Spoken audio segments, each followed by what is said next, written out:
Winter had arrived in Los Angeles, the crisp air and festive lights casting a warm glow over the city. Yet, despite the holiday cheer surrounding us, I found myself facing new challenges, ones that threatened to disrupt the balance Leslie and I had worked so hard to build.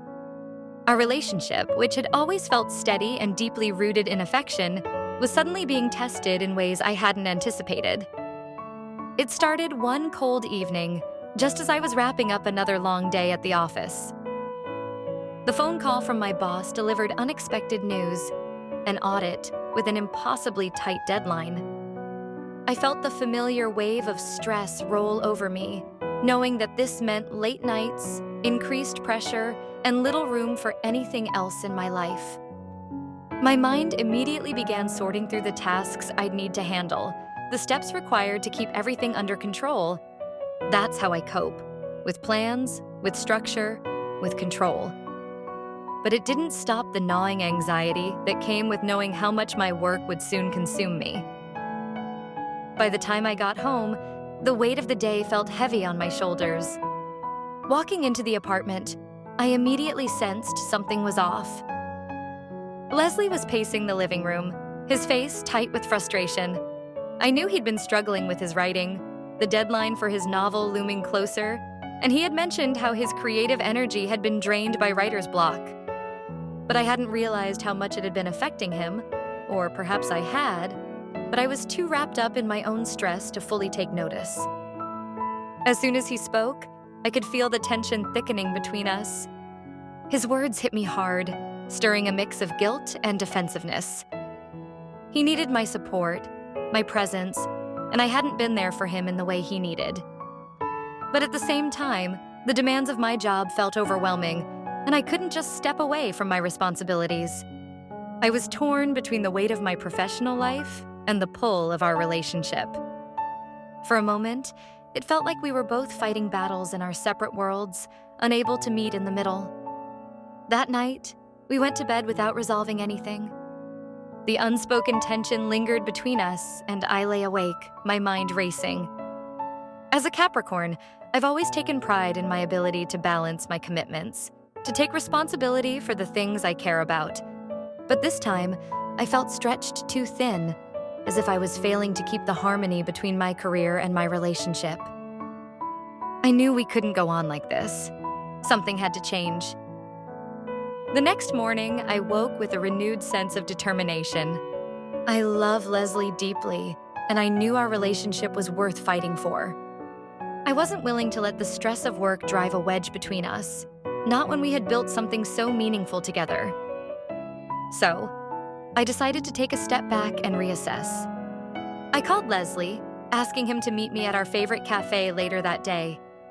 I wanted to approach this conflict the way I approach everything important in my life, with clarity, structure, and a plan. When we sat down at the cafe, the atmosphere was tense, but there was a sense of hope too. I could feel it between us, the understanding that, despite the strain, we both wanted to find a way through this. As I apologized for not being as present as I should have been, I felt the weight of my own guilt lift slightly. I hadn't been intentional enough about supporting Leslie, and admitting that was the first step toward mending the rift between us. But as I spoke, I also realized how much I needed his support too, how the demands of my career sometimes felt like a burden I carried alone. Our conversation that day wasn't easy, but it was necessary. We made promises to each other, promises to communicate better, to be more mindful of the balance between our personal struggles and our shared life. We agreed to set aside time each week, no matter how busy things got, to focus on each other and reconnect. It was a practical solution, and that's what I needed, a concrete way to make sure we were both getting what we needed from the relationship. In the days that followed, we began to put our plan into action.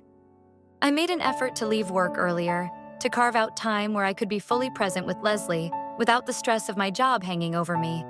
And in turn, Leslie found ways to manage his writing pressure, easing up on himself and allowing more space for creativity to return.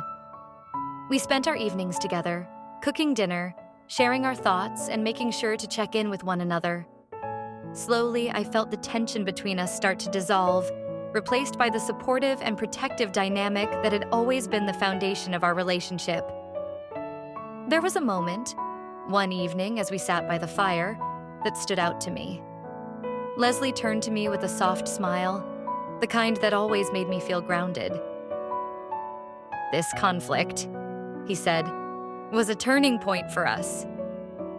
And he was right.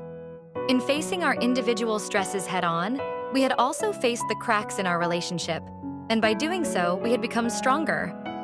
I realized then that, for all my worries about the future, we had something far more important than perfection. We had resilience.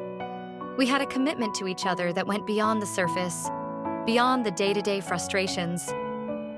Our love was rooted in something deeper, a shared understanding that we would protect and support each other through whatever came our way. As the holiday season approached and the city lit up with festive cheer, I found myself feeling more at peace. We had faced a difficult moment, but we had come through it together, and our relationship felt stronger for it. I knew now that we could weather any challenge, as long as we continued to communicate and support each other. Sitting by the fire that evening, with Leslie's hand in mine, I realized that this is what true commitment looks like. It's not about never having conflict. It's about how you handle it when it arises. It's about being there for each other, protecting what you've built, and moving forward together. And with Leslie by my side, I knew that we were ready for whatever the future held, with a love that was not just strong, but enduring.